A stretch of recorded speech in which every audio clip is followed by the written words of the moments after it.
இளைய கண்ணி ஏங்குகிறாள் துணையை எண்ணி. இயற்கை என்னும் இளைய கண்ணி ஏங்குகிறாள் துணையை எண்ணி.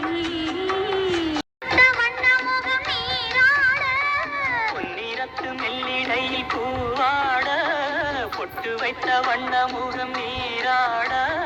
தாமரையாள் ஏன் சிரித்தாள்